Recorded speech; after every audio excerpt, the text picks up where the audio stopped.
네, 이번 주부터 스맥다운이 다시 2시간 체제로 돌아가게 됐죠. 뿐만 아니라 독립기념일 연휴로 인해 이번 에피소드는 사전 녹화 촬영으로 진행되었습니다. 그리고 리뷰 시작하기에 앞서 하이라이트 영상 업로드에 관해 짧게만 언급하고 가자면, 일단 본래 생각했던 대로 인스타 릴스를 활용할 예정이고, 또 문제가 된다면 어쩔 수 없지만 그래도 최대한 문제가 되지 않게끔 프로필에 명시를 해두려고 합니다.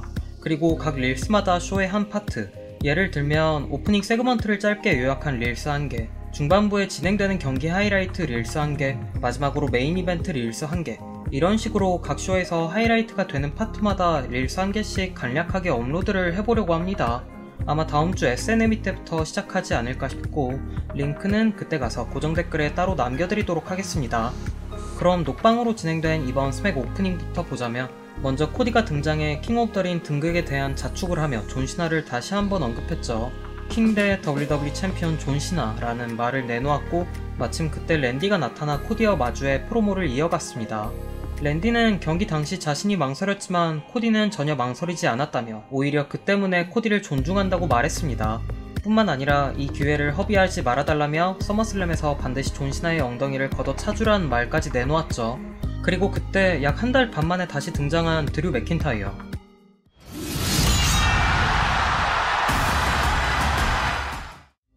드류는 늘 그랬듯 두 사람에게 시비를 트며 특히 랜디를 향한 공격적인 발언을 이어갔습니다. 코디와의 마인드 게임에서 졌다, 수술로 고친 등을 다쳤을 때를 기억하냐, 랜디 오턴의 전설은 죽었다 등등 이런 모욕적인 말들을 내뱉음과 동시에 반면 코디에겐 너가 서머슬램에서 승리하길 바란다고 언급했죠.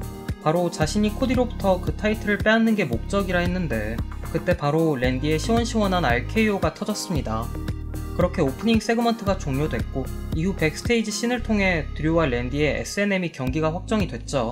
살짝 급조 느낌이 없지 않아 있지만 애초에 두 사람 사이에 서사가 워낙 많기도 하고 또 경기 궁합도 잘 맞아서 오히려 대진으로 확정된 게 다행이란 생각이 개인적으로 듭니다. 관건은 서머슬램에서 이 두 사람이 뭘 하냐라는 건데, 일단 SNME가 끝날 때까진 기다려봐야 하지 않을까. 여차하면 기믹 매치로 연달아 맞붙게 되는 게 아닌가 싶기도 합니다. 그리고 이후 진행된 샬럿과 알렉사의 첫 태그팀 매치, 잠깐 설명을 하고 넘어가자면, 한동안 샬럿과 알렉사 사이에 미묘한 분위기가 이어지다 어느 순간 둘이 츤데레 같은 사이로 발전하게 됐죠. 그리고 이번 백스테이지를 통해 위민스 태그팀 챔피언십 컨텐더에 관한 이야기가 나오면서 샬럿이 타이틀을 위해선 어쩔 수 없다는 듯 알렉사와 태그팀을 맺게 되었습니다. 그렇게 직후 펼쳐진 컨텐더 경기에서 승리하며 에볼루션 PLE로 향하게 됐는데, 이때 샬럿도 마침내 알렉사를 잘 받아들인 듯한 모습을 보여주었죠. 참 여러모로 흥미가 가는 조합이자 듀오이지 않나 싶은데, 일단 팬들 반응만 보자면 꽤나 상당히 긍정적입니다. 샬럿에게 이 정도로 우호적인 반응이 나오는 게 참 오랜만이지 않나. 단순히 그림만 보자면 진짜 합이 안 맞아 보이는데 오히려 이렇게 반응 나오게 만든 WWE가 참 대단하다 느껴집니다. 설마 에볼루션에서 바로 혹시? 라는 생각도 들죠. 여성부 태그팀이 최근 좀 애매했었는데 이 둘이 끼게 되면서 디비전이 다시 살아나는 느낌도 듭니다. 그리고 이후 펼쳐진 8인 태그팀 매치에선 와이어트 6가 다른 태그팀들을 꺾고 승리를 차지하게 됐죠. 아무래도 와이어트에게 타이틀을 주려는 빌드업을 쌓는 게 아닌가 싶은데, 물론 와식으로 인해 디비전에 대한 흥미나 관심도가 다시 살아날 수는 있겠지만 개인적으로는 벌써부터 살짝 걱정이 들기도 합니다. 모두가 아는 와이어트의 문제점 때문이라고 해야 할지, 사실 와이엇과 붙으면 와이엇 쪽만 위상이 보존되는 그런 게 없지 않아 있어서 포커스나 밸런스가 너무 한쪽으로만 쏠릴 수 있지 않을까란 우려가 살짝 있습니다. 뭐 당연히 WWE도 이런 문제를 인지하고 있을 테니 잘 신경 써줄 거라 믿고, 그 이후로는 위민스 챔피언 티파니와 퀸 오브 더 링 우승자 카길의 맞대면이 나왔죠. 카길이 티파니를 응시하며 타이틀을 가져가겠다고 견제하던 찰나 갑자기 티파니가 카길 마침 잘 나왔다며 모두를 위한 서프라이즈가 있다 언급했습니다. Yes! Yes, dude! It's the Hall of Famer herself! 그렇게 트리쉬가 깜짝 등장을 했는데, 알고 보니 티파니가 트리쉬 없는 에볼루션이 좀 그럴 것 같다며 자신이 직접 트리쉬에게 타이틀전 기회를 주고 싶다는 제안을 내놓았죠. 당연히 트리쉬는 이 제안을 기쁘게 받아들였고, 카길 또한 티파니든 레전드든 상관이 없다 말하며 그렇게 프로모가 마무리되었습니다. 뭐 뜬금포라고 느끼실 수도 있겠지만 아무래도 여성부 전용 PLE 에볼루션인 만큼 그에 걸맞은 네임드 전설을 부른 듯 하죠.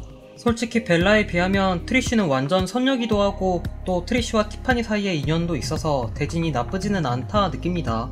둘 모두에게 윈윈이지 않을까라는 생각? 시간상 급조 빌드업이 나오는 건 그냥 감안해야 할 듯하고, 그리고 이후 메인으로 치러진 사모안 간의 태그팀 매치. 일단 메인 빌드업을 위해 나왔던 짜잘한 파트들이 있었죠. 오프닝 시작 전에 나왔던 파투의 솔로 습격과 더불어 파투와 지미의 태그팀 결성 씬이었습니다. 솔로가 허우적대는 장면에서 개인적으로 좀 빵 터졌었고, 그리고 경기에서는 파투가 솔로에게 직접 핀을 따내며 승리를 가져가게 되었죠. 이후 파투가 솔로를 테이블에 앉히며 액션을 시도하려던 찰나 갑자기 탈라 통과로 닉네임을 바꾼 히코레오가 등장하게 되었습니다. 그렇게 파투와 지미가 통과들에게 사실상 4대2로 당하게 됐는데, 마치 블러드라인 전성기 때를 보는 것 마냥 꽤나 많은 스팟들이 나왔죠. 거기에 마지막 테이블 위로 트리플 파워밤까지 선보이는 장면과 함께 스맥다운이 마무리되었습니다. 현재 팬들이 궁금해하고 있는 건 여기서 과연 누가 파투와 지미를 도와주냐인데, 그렇다고 로만과 제이가 합류하는 건 작년 스토리를 재탕하는 거나 마찬가지라 그럴 가능성은 좀 낮지 않을까 싶습니다. 근데 마땅한 다른 선수가 있는 것도 아닌지라 이게 좀 애매하달까. 만약 여기 로만과 제이가 끼어든다면 저는 꽤나 실망할 것 같습니다.